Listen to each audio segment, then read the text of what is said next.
If you're new to ballet or ballet workouts, you may be finding the balance a little bit challenging. This is because we're working in a rotated position at the hip rather than what you may feel more comfortable with in parallel.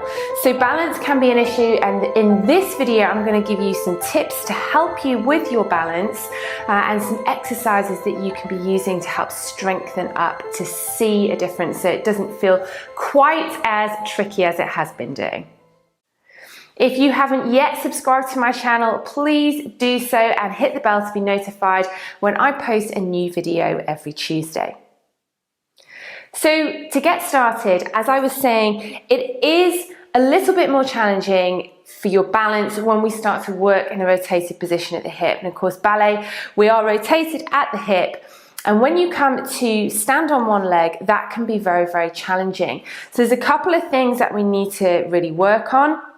That is, of course, ensuring, the first one, that you are using your own natural turnout. So please do go and hop over and watch my video on finding your natural turnout, because if you are trying to overturn at the hip, that is going to affect your balance and also cause you some discomfort and potentially an injury as well.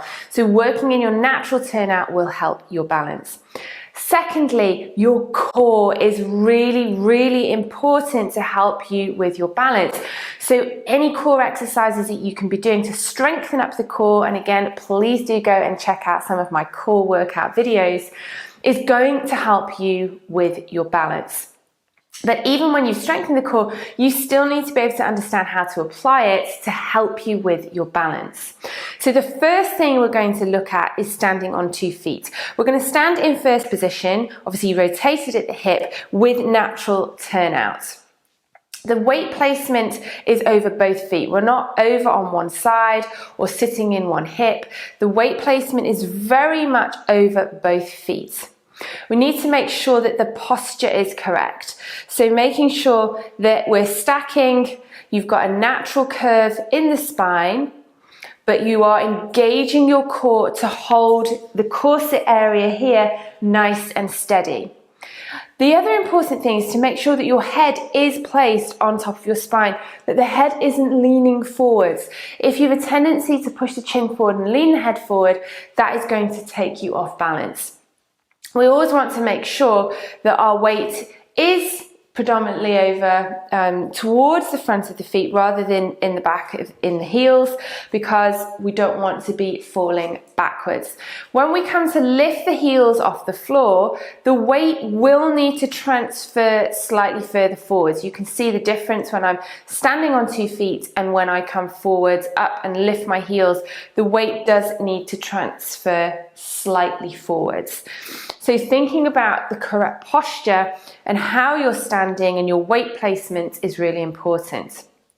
So on 2 feet, making sure that you have got all that correct, and then when you lift the heels and come up into a rise, that you're nice and secure. You're engaging your core, you're working your turnout, you're pulling your legs up nice and tight, squeeze your bottom, pull your inner thighs together, shoulders down. So you should feel nice and secure in that position. If you need to hold on to a bar to practice to begin with, you can hold a fingertip rest on the bar, and you can rise and lower there just to make sure that you're keeping that balance and to strengthen up the feet and the ankles as well.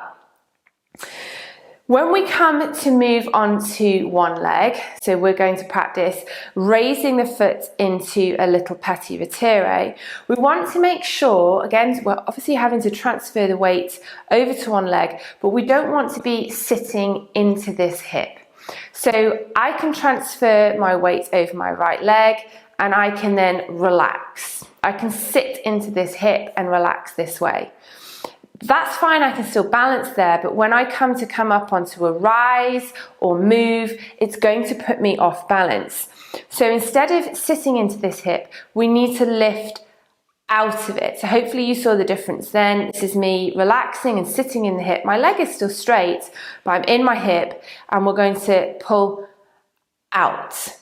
So to do that, to lift out of your hip, because it sounds strange and it's not always obvious how to do it. You need to think about pushing your foot through the floor as you pull your body up. So it's a two-way process. It's not just a case of, lift up towards the ceiling, because then this tends to happen, or the shoulders go.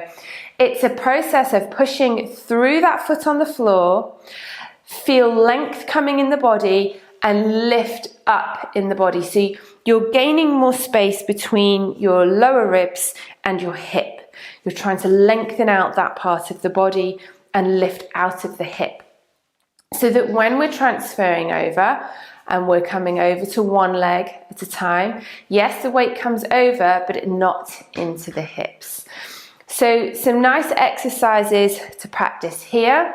You could just transfer over into that pate retire, and then the other leg over. And of course you can hold on to a bar to do this.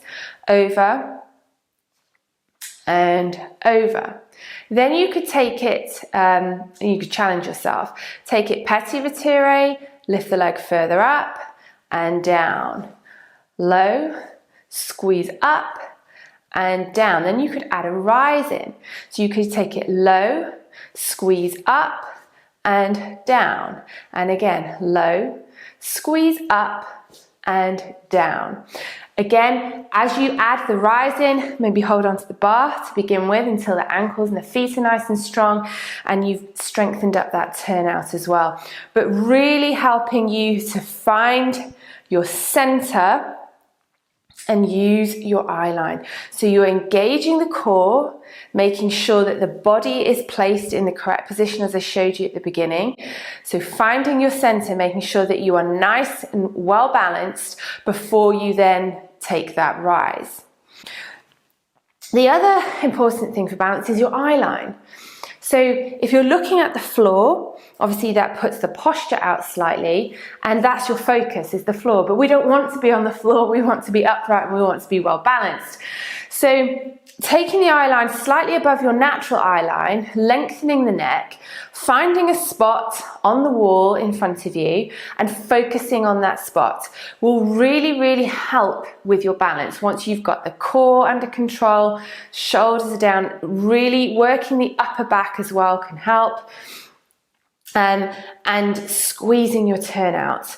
Finding your eye line, and then that will help with the balance. So for example, if you were working in an arabesque position, finding the spot in front of you before you raise the leg and holding, keep the leg low and just practice holding in that position. You could then take a fondue, so bending that front knee, stretching, you can pulse the leg up and down. So lots of these movements happen in my workouts, but just practicing the balance and how that feels. You can practice this in front of a mirror if that helps.